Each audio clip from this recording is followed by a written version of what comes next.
Story की start में एक वर्ल्ड का सीन दिखाया जाता है। इस वर्ल्ड में हमारे मेन कैरेक्टर को दिखाया जाता है। हम देखते हैं जो हमारा मेन कैरेक्टर होता है वो एक शॉप के अंदर चिप्स परचेज कर रहा था, तभी उसके हाथ से सारे के सारे चिप्स गिर जाते हैं। तभी एक लड़की उस जगह पर आ जाती है और वो उससे कहने लगती है, क्या तुम इस शॉप के अंदर से इन चिप्स को चोरी करने की कोशिश कर रहे हो? लेकिन हमारा मेन कैरेक्टर घबरा जाता है। वो कहने लगता है, मैं इस जगह पर ऐसा कुछ भी नहीं कर रहा। इसी के साथ ही इस जगह पर जितने भी स्पीकर होते हैं उसमें न्यूज अपडेट आने लगती है और ये न्यूज अपडेट काफी ज्यादा अजीब थी। और इसी के साथ ही इस जगह पर सभी लोगों को बताया जाता है कि पेंडेमिक की सिचुएशन हो चुकी है और पेंडेमिक की सिचुएशन में सभी लोग जिस जगह पर मौजूद है उसी जगह पर मौजूद रहे। इसी के साथ ही हमारा जो मेन कैरेक्टर था वो नीचे गिर जाता है और वो देखने लगता है इस जगह पर भूकंप भी आ रहा है और अब काफी ज्यादा क्रिटिकल सिचुएशन हो जाती है इस जगह पर। और वो कहने लगता है, आखिरकार इस जगह पर क्या हो रहा है? जितने भी लोग इस जगह पर मौजूद होते हैं वो टीवी को देखने लगते हैं। हमारा मेन कैरेक्टर टीवी को देखते हुए कहता है, आखिरकार क्या हो रहा है? तभी हम देखते हैं वो जिस शॉपिंग मॉल के अंदर होता है उसके बाहर से जमीन फटने लगती है और उसके अंदर से कोई चीज बाहर आने लगती है। हम देखते हैं इस जगह पर काफी ज्यादा बड़े बड़े ब्लास्ट होने लगते हैं जो कि उस मॉल को भी डिस्ट्रॉय कर रहे थे। हमें एक बच्चे को दिखाया जाता है जो कि इस जगह पर रोने लगता है और ये काफी ज्यादा छोटा बच्चा था। जो ये मॉल होता है ये भी काफी ज्यादा बुरी हालत में पहुंच चुका था। तभी हमारा मेन कैरेक्टर उस बच्चे को बचाने के लिए उस जगह पर आ जाता है और उस बच्चे को बचा लेता है। हम देखते हैं हमारा मेन कैरेक्टर ये सब देखकर हैरान था। वो बोलने लगते हैं, आखिरकार इस जगह पर क्या चल रहा है? जब वो पीछे मुड़कर देखता है उसके पीछे एक बहुत बड़ा टावर अपेयर हो चुका था और ये टावर इतना ज्यादा बड़ा था कि ये जितने भी लोग इस जगह पर मौजूद थे ये इसे देखकर हैरान हो गए थे। और ये टावर एक ही कंट्री में नहीं बल्कि जितनी भी कंट्री वर्ल्ड में थी उन सभी में अपेयर हो चुका था। सभी लोग इसे टावर ऑफ नाइटमेयर्स कहा करते थे। जितनी भी बड़ी बड़ी असेंबलीज थी उन सभी में इसी टावर के बारे में बात चल रही थी। सभी नेता कह रहे थे, आखिरकार ऐसा टावर कैसे अपेयर हो सकता है? इसी के साथ ही जितने भी ह्यूमन बीइंग थे उनमें से कुछ लोगों को सिस्टम की एक नोटिफिकेशन आती है जो कि टावर की तरफ से आई हुई थी। उन लोगों को ये कहा जाता है कि तुम इस टावर को क्लियर कर सकते हो एक टावर वॉकर बनकर और इस टावर से पूरी वर्ल्ड को सेव कर सकते हो। काफी सारे लोगों ने टावर वॉकर बनना चुना और वो सभी लोग एक जगह पर पहुंच गए। स्टार्टिंग में उन सभी को ऐसा लग रहा था कि ये सब कुछ एक गेम की तरह है, लेकिन उन्हें इन सब चीजों के बारे में बिल्कुल भी नहीं पता था कि ये गेम की तरह बिल्कुल ही नहीं बल्कि ये एक सौदा है जो कि वो डेथ के साथ करने वाले हैं। और इन सब चीजों का जो परिणाम है वो उनकी मौत के साथ ही एंड होने वाला है, जिन चीजों के बारे में उन्हें कुछ भी नहीं पता था। और सभी लोग जब टावर वॉकर बन गए उसके बाद वो एक अलग ही स्पेस में आ गए जिस जगह पर काफी सारे लोग थे। वो सभी लोगों का मकसद था इस टावर को पूरे तरीके से क्लियर करना, क्योंकि इस टावर के अंदर क्या था इसके बारे में अभी कुछ भी नहीं बताया जाता। इसी के साथ ही वर्ल्ड में काफी सारे लोगों को टावर वॉकर बनने के लिए चुना जाता है, जिसमें से लाखों लोग इसे एक्सेप्ट कर लेते हैं, लेकिन कुछ लोग जो थे वो इसे एक्सेप्ट नहीं करते। लेकिन इसी के बाद ही एक अजीब सी घटना हुई। एक जो टावर था वो टावर जिसके आसपास काफी सारे लोग काम कर रहे थे वो एक रात अचानक से ब्रेक हो गया। जब सभी लोगों ने उस टावर के अंदर से एक अजीब से क्रिएचर को निकलते हुए देखा वो लोग हैरान थे, क्योंकि आज से पहले उन्होंने कभी भी इस तरीके के क्रिएचर को नहीं देखा था। वो कहने लग गए, क्या ये कोई ह्यूमन है? लेकिन वो कोई ह्यूमन नहीं था बल्कि वो एक मॉन्स्टर था जो कि काफी ज्यादा स्ट्रॉन्ग मॉन्स्टर था। उसके अंदर से एक ही नहीं बल्कि हजारों की तादाद में मॉन्स्टर बाहर आने लगे और इन मॉन्स्टर्स ने अर्थ की 1/3 पॉपुलेशन को पूरे तरीके से खत्म कर दिया, जिसके बाद जो ह्यूमन सिविलाइजेशन थी वो एंड होने की कगार पर आ गई। लेकिन इसी के बाद ही जो टावर वॉकर थे उनकी संख्या काफी ज्यादा बढ़ने लगी। अब सभी लोग टावर वॉकर बनना चाहते थे और इन मॉन्स्टर्स का एंड करना चाहते थे। जिस कंट्री में वो फर्स्ट टावर ब्रेक हुआ था उस कंट्री के जो ऑफिसर्स थे और जितनी भी आर्मी थी उस कंट्री की उन्होंने भी उसे रोकने की कोशिश करी, लेकिन वो बिल्कुल भी नहीं रोक पाए। जिसके बाद वो कंट्री एक खंडहर के अलावा कुछ भी नहीं रह गई। उस जगह पर सब कुछ तबाह हो चुका था। कोई भी ह्यूमन बीइंग उस कंट्री के अंदर जिंदा नहीं बचा, सभी लोगों को मार दिया गया। इसके बाद जितनी भी बाकी और उसके आस पड़ोस की कंट्री थी उनके ऊपर भी एक खतरा छा गया। लेकिन अब जितनी भी बाकी और कंट्री थी उन लोगों ने जितने भी लोगों के पास अब टावर वॉकर की नोटिफिकेशन आती यानी कि उन्हें टावर वॉकर बनने के लिए चुना गया है, वो सभी लोग इस नोटिफिकेशन को एक्सेप्ट कर लेते और टावर वॉकर बन जाते, क्योंकि अब वो अपने लोगों को बिल्कुल भी मरते हुए नहीं देखना चाहते थे। इसी के बाद ही हमें बताया जाता है कि अब एक टावर वॉकर ही बचे हैं जो कि इस वर्ल्ड को डिफेंड कर सकते हैं, वर्ल्ड को सेव रख सकते हैं, क्योंकि इनके पास अलग अलग टाइप की पावर्स थे। क्योंकि ये लोग अवेक हो चुके थे, इनमें से कुछ के पास काफी ज्यादा पावरफुल स्ट्रेंथ थी, कुछ के पास पावरफुल मैजिक था, कुछ काफी ज्यादा अच्छे तरीके से अपनी स्किल्स को यूज किया करते थे। इसी के बाद जो टावर वॉकर थे वो धीरे धीरे कर टावर में आगे बढ़ने लगे और उन लोगों ने काफी सारे फ्लोर्स को क्लियर कर दिया। लेकिन अभी भी वो पूरे तरीके से उस टावर को क्लियर नहीं कर पाए थे। तभी हम देखते हैं एक टावर वॉकर टीम को, जिसको एक बंदा लीड कर रहा था, जिसका नाम हुआन होता है। वो सभी लोग आगे बढ़ रहे थे और काफी सारे मॉन्स्टर्स से फाइट कर रहे थे। उस टीम के अंदर जितने भी लोग होते हैं वो धीरे धीरे कर कर उन सभी के सभी मॉन्स्टर्स के ऊपर भारी पड़ने लगते हैं और काफी ज्यादा इजीली इन मॉन्स्टर्स को डिफीट कर लेते हैं, क्योंकि इन सभी के पास अलग अलग टाइप की स्ट्रेंथ थी। लेकिन अब जब नेक्स्ट फ्लोर पे जाने वाले थे, उससे पहले ही उस जगह का जो डोर होता है वो पूरे तरीके से बंद होता है। उस जगह के सामने एक बहुत बड़ी चट्टान होती है, जिसको ये लोग बिल्कुल भी अपनी स्ट्रेंथ से नहीं हटा सकते थे। ये सभी लोग कहने लग, क्या कर सकते हैं आखिरकार इस चट्टान को हटाने के लिए, क्योंकि हम लोगों के पास बिल्कुल भी इतनी स्ट्रेंथ नहीं है। इसी के बाद ही हम देखते हैं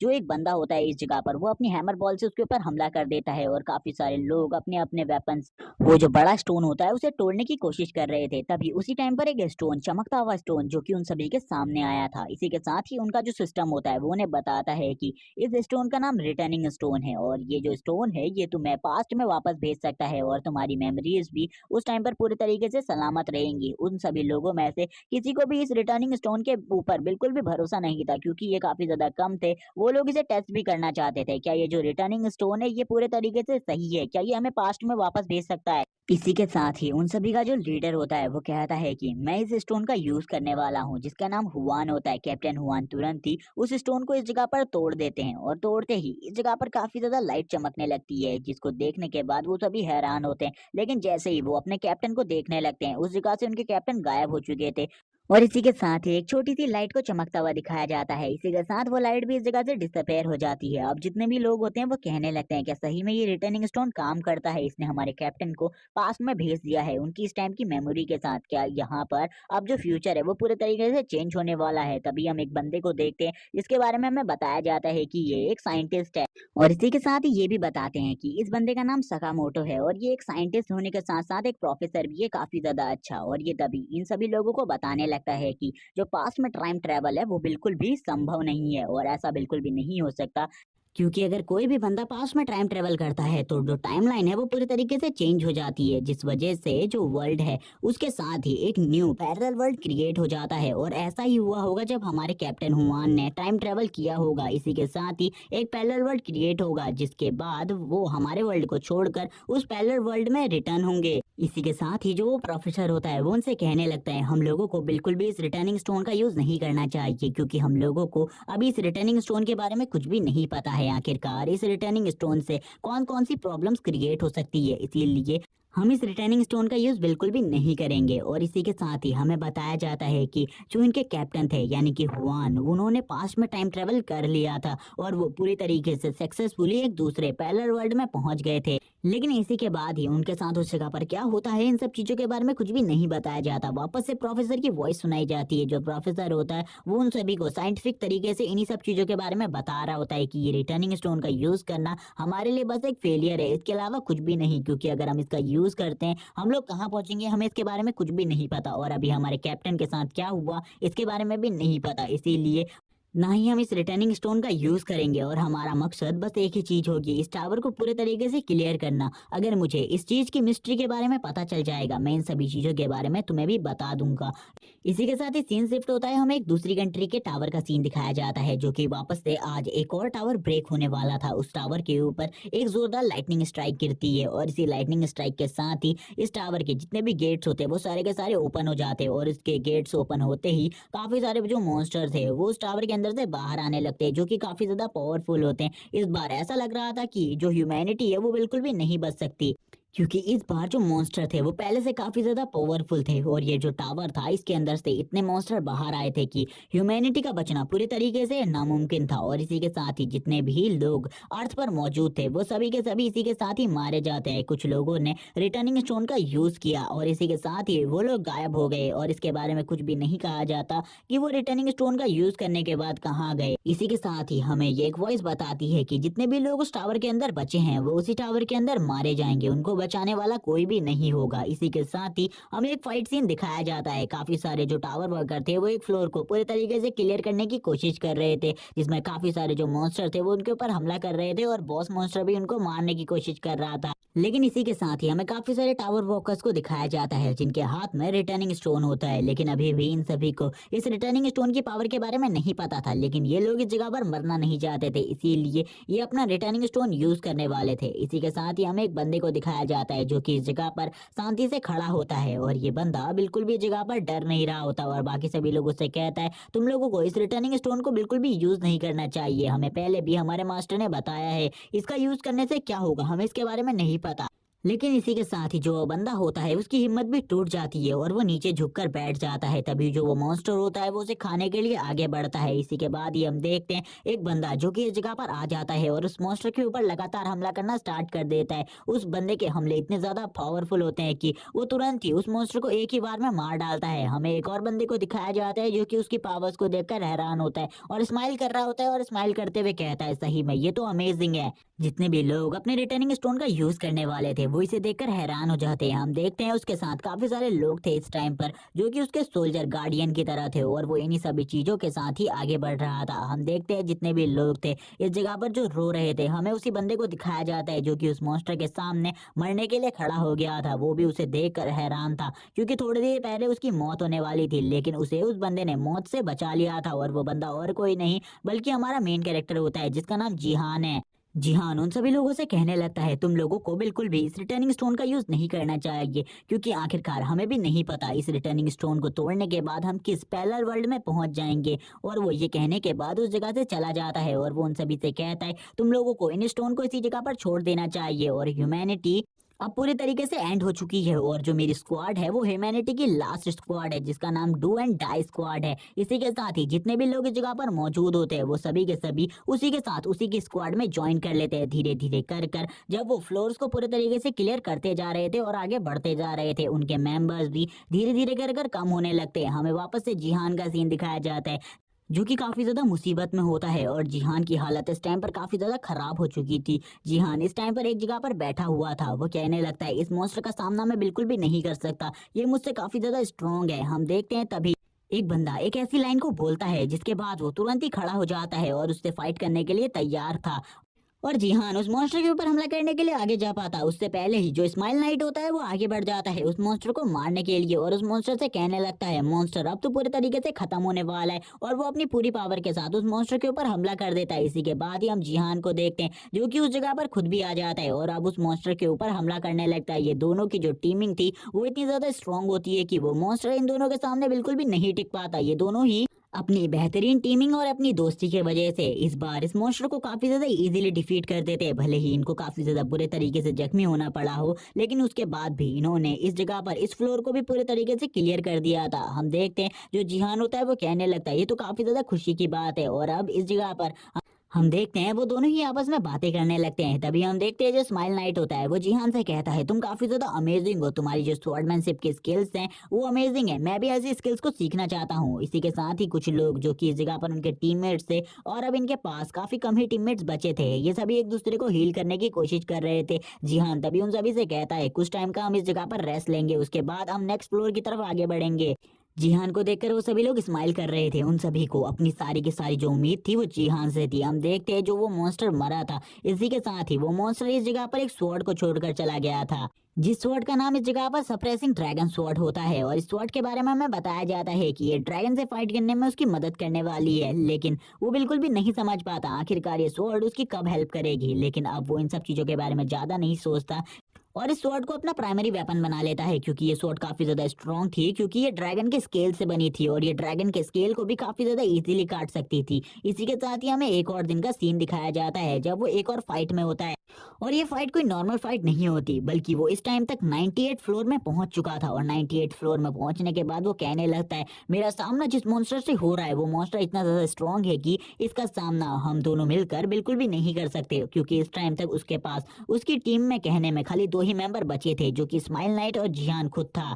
बाकी जितने भी लोग उसकी धीरे-धीरे कर कर मदद कर रहे थे, वो सभी के सभी मरने लगते हैं। हम देखते हैं स्माइल नाइट इस जगह पर अपनी पूरी कोशिश कर रहा था उस मॉन्स्टर को मारने के लिए, लेकिन ऐसा कुछ भी नहीं हो पाता। स्माइल नाइट भी काफ़ी ज़्यादा बुरे तरीके से ज़ख्मी हो जाता है जिहान के साथ। जिहान कहने लगता है, "तुम्हें आगे नहीं बढ़ना चाहिए, आगे बढ़ोगे तो तुम्हारे लिए काफ़ी सारी प्रॉब्लम क्रिएट हो सकती है।" लेकिन इसी के साथ ही जो वो मॉन्स्टर होता है, वो जिहान के ऊपर वापस से हमला कर देता है और जिहान को बहुत ज़्यादा बुरे तरीके से ज़ख्मी कर देता है। जिहान के मुँह से खून आने लगता है। जिहान सोच रहा होता है, आखिरकार मैं इस मॉन्स्टर को किस तरीके से डिफीट करूंगा, क्योंकि इस मॉन्स्टर से फाइट करना मेरे बस की बात बिल्कुल भी नहीं है। और वो इसी के साथ ही पास्ट को याद करने लगता है जब वो 85 फ्लोर पर था और उसके पास एक बहुत बड़ी टीम हुआ करती थी। भले ही वो ज़्यादा बड़ी नहीं थी, लेकिन वो सभी एक फैमिली मेंबर्स की तरह थे। लेकिन उसके बाद ही अब वो सभी के सभी मारे जा चुके हैं और अब वो सोचता है कि उसके पास अब एक ही बंदा बचा है, जो कि और कोई नहीं, स्माइल नाइट है। और वो उसे बिल्कुल भी मरने नहीं दे सकता, क्योंकि इसके साथ ही वो इस जगह पर अकेला बच जाएगा। लेकिन इसी के साथ ही एक और सीन दिखाया जाता है जब वो जो मॉन्स्टर होता है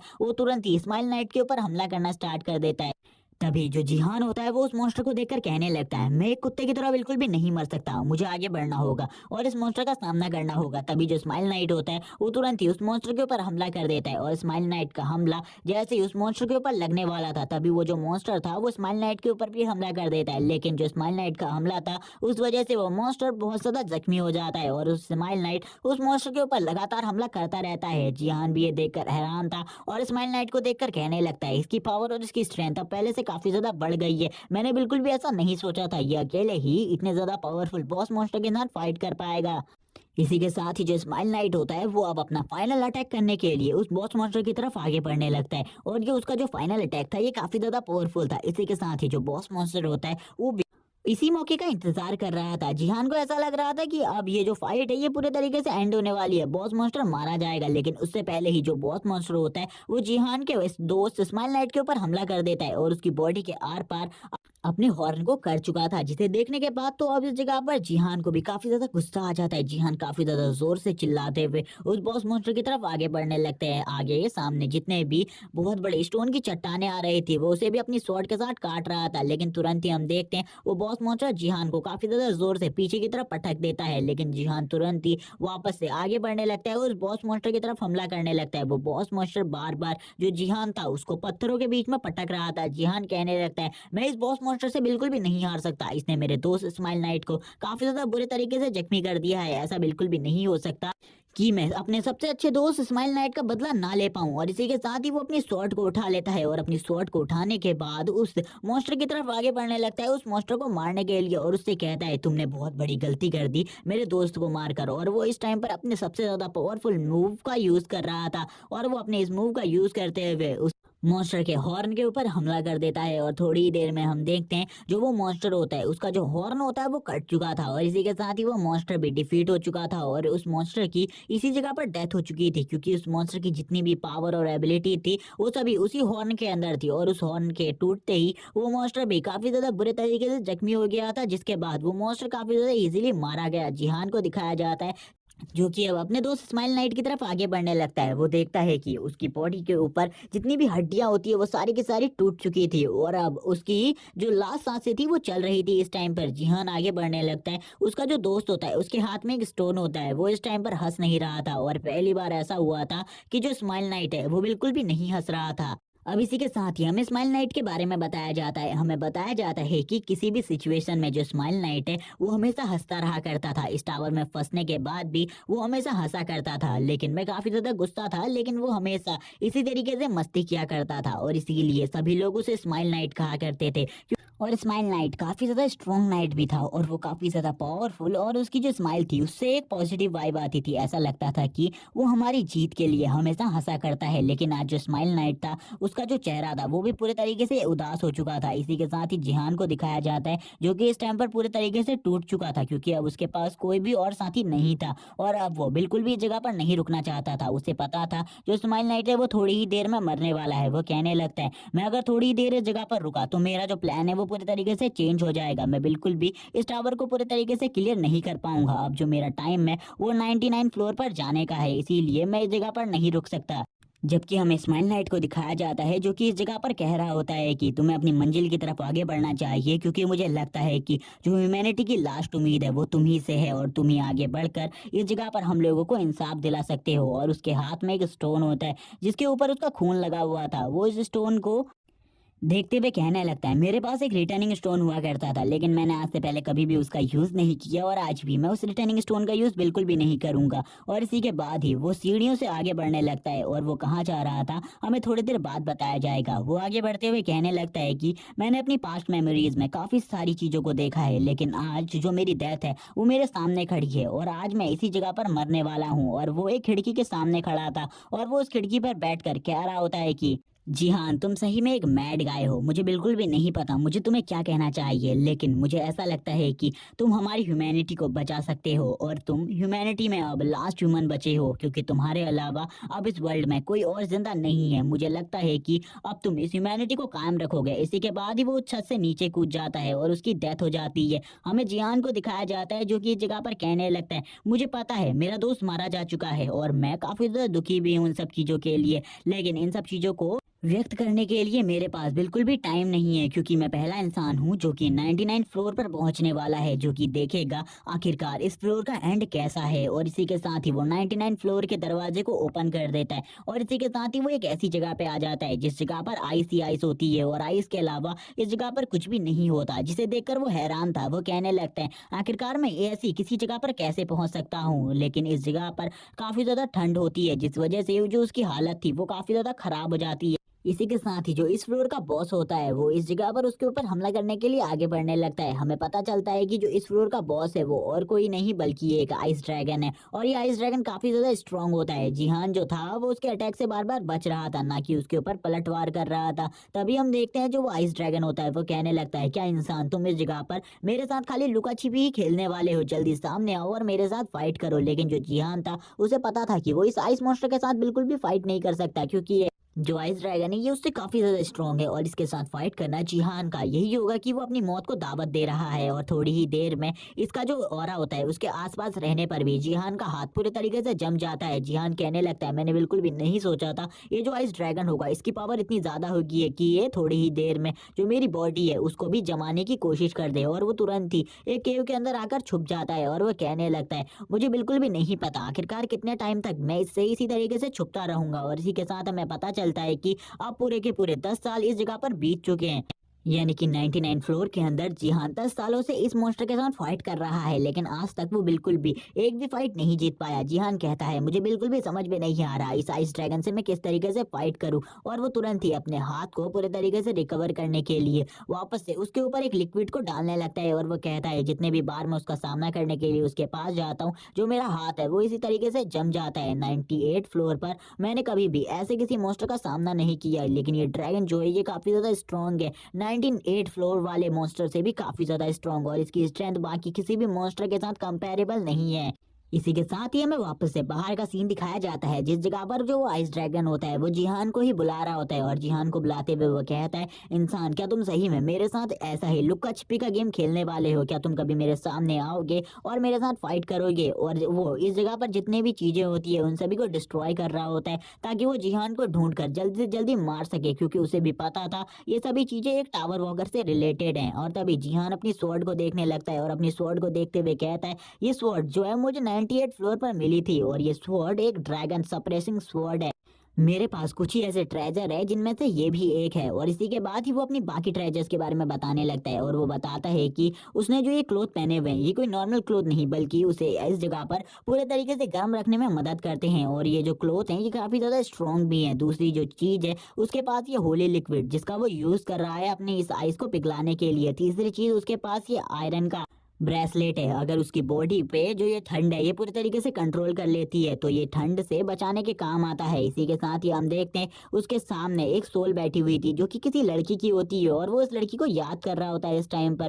जिहान का इस लड़की के साथ कोई भी रिलेशन नहीं बताया जाता, लेकिन जिहान बार बार इसी लड़की को याद कर रहा होता है और अपनी जगह पर बैठकर काफी ज्यादा इमोशनल हो जाता है। और तभी हम देखते हैं जिहान की हालत को जो कि काफी ज्यादा खराब थी। जिहान इस टाइम पर उसी लड़की के बारे में सोच रहा था, लेकिन इसी के बाद ही वो अपने दोस्त के बारे में सोचने लगता है जो कि उसे 50 फ्लोर पर मिला था। और वो दोस्त उसका काफी ज्यादा अच्छा था क्योंकि 50 फ्लोर पर कोई भी मॉन्स्टर नहीं था, बल्कि एक ऐसी जगह थी जिस जगह पर ब्लैक स्मिथ का काम किया जाता था। उस जगह पर तुम वेपन्स को बनवा सकते थे अपने लिए, और अपने लिए किसी भी वेपन को बना सकते थे। और उस जगह पर उसे उसका एक दोस्त मिला था जिसका नाम जय था, और वो उस जगह पर अकेला नहीं रहा करता था। उसके साथ उसके जैसे काफी सारे लोग हुआ करते थे जो कि ब्लैक स्मिथ थे, और वो भी उसी जगह पर काफी ज्यादा टाइम आया करता था। जब भी वो अपने काफी ज्यादा पावरफुल टावर्स को क्लियर कर लेता, वो वापस से पीछे के फ्लोर्स पर आकर उसके साथ बैठकर बात किया करता था। लेकिन ऐसे ही करते करते धीरे धीरे कर कर जो उसका 50 फ्लोर था उसकी पॉपुलेशन भी गिरने लगी, और उसके वहां पर धीरे धीरे कर कर सभी लोग मरने लगे। जय भी इन्हीं सब चीजों के बारे में बात कर रहा होता है। जय कहने लगता है,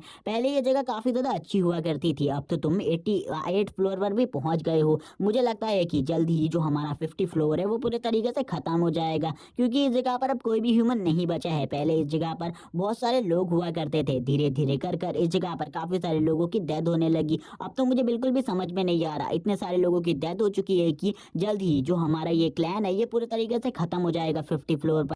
और अब मेरे जैसे जो ब्लैक स्मिथ है वो काफी ज्यादा कम ही बचे हैं। मुझे तो ऐसा लगता है कि मैं भी इस जगह का अब लास्ट ही सर्वाइवर हूँ, और थोड़ी ही टाइम बाद मेरी भी डेथ हो जाएगी, क्योंकि जो तुम्हारी आंटी थी वो भी कुछ ही टाइम पहले मर चुकी है। वो इन्हीं सब चीजों की बात करते हुए इस जगह पर एक स्वॉर्ड को बना रहा था, और ये वही स्वॉर्ड थी जिसका यूज पहले जिहान किया करता था। जिहान इन्हीं सब चीजों के बारे में बात करते हुए कहने लगता है, जैसे क्या इस जगह पर तुम मुझे अपने इस तरीके को सिखा सकते हो, यानी कि तुम किस तरीके से एक वेपन को बनाते हो। मैं भी तुम्हारे साथ मिलकर एक वेपन बनाने वाला बनना चाहता हूँ, और मैं ये सब कुछ सीखना चाहता हूँ तुम्हारे लिए। और जो जय था वो बिल्कुल भी इस जगह पर जिहान को मना नहीं कर पाया, और उसने जिहान को भी अपने इन सब चीजों के बारे में सिखा दिया, सारी चीजों के बारे में। तभी जिहान इस जगह पर पूछने लगता है, आखिरकार आंटी के साथ क्या हुआ था, क्या तुम मुझे आंटी के साथ जो हुआ उसके बारे में बता सकते हो। जय इस जगह पर बताने लगता है कि जो तुम्हारी आंटी थी वो कल को कहीं गई हुई थी, और अचानक से उसके ऊपर किसी मॉन्स्टर ने हमला कर दिया, या फिर उसके साथ कुछ हुआ। मुझे बिल्कुल भी इन सब चीजों के बारे में नहीं पता, लेकिन अचानक से उसकी डेथ हो गई। जब मैंने उसे चेक किया मुझे लगा कि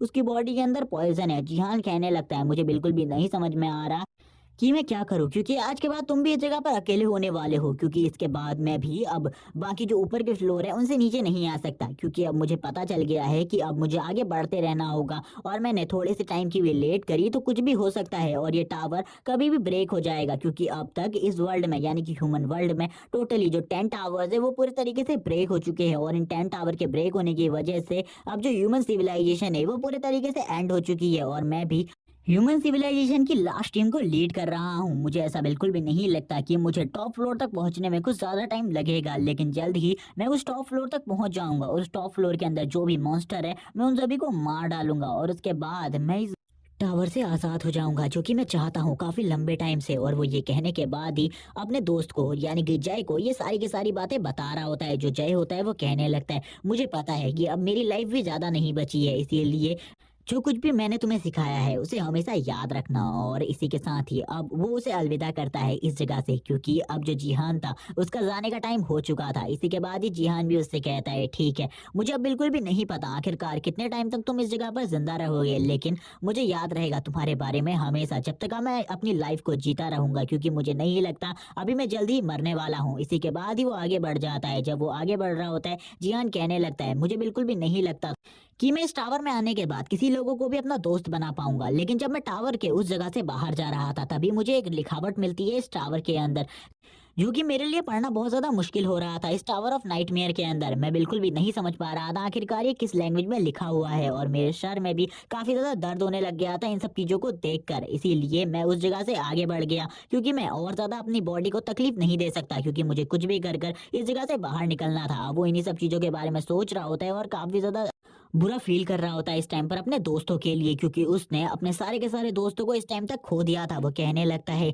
मुझे याद आ रही है उस बंदे की बात जो कि सबसे पहले इस वर्ल्ड को छोड़कर उस रिटर्निंग स्टोन का यूज कर कर निकल गया था, और वो इस टाइम पर हुआन की बात कर रहा था जो कि उस टीम को लीड कर रहा था। बाद में जिस टीम के सारे मेंबर्स को जिहान ने अपनी टीम में कर लिया था। जिहान कहने लगता है, उसके बाद भी काफी सारे ऐसे लोग थे जिन्होंने रिटर्निंग स्टोन का यूज किया, लेकिन स्माइलिंग लाइट ने उस स्टोन का यूज क्यों नहीं किया? उसके पास भी तो एक स्टोन था। लेकिन अगर कोई भी इस मिशन के दौरान काफी ज्यादा बुरे तरीके से जख्मी हो जाता है इस टावर के अंदर, तो उसके पास एक ही लक्ष्य रहता है कि वो इस टावर के ऊपर से नीचे की तरफ कूद जाए। इसी के बाद ही वो जय के बारे में बात करने लगता है। उसकी वाइफ की भी डेथ हो चुकी है, इसीलिए वो भी जल्द ही मारा जाएगा, क्योंकि उसकी सारी की सारी जो सिविलाइजेशन है वो पूरी तरीके से एंड हो चुकी है। अब जो 50 फ्लोर उस पर जय के अलावा कोई भी नहीं बचा है, और अब कोई और टावर वॉकर भी नहीं बनने वाला, क्योंकि अर्थ पूरी तरीके से डिस्ट्रॉय हो चुकी है। और अब वो जय के ही बारे में सोच रहा होता है जब वो उसके उस जगह पर बैठा हुआ था, यानी कि जब वो उसके कॉफी एरिया में बैठा हुआ था, वो जय को हैमरिंग करता हुआ देख रहा था। और जय से उसने उसी टाइम पर इन्हीं सब चीजों के बारे में पूछा था,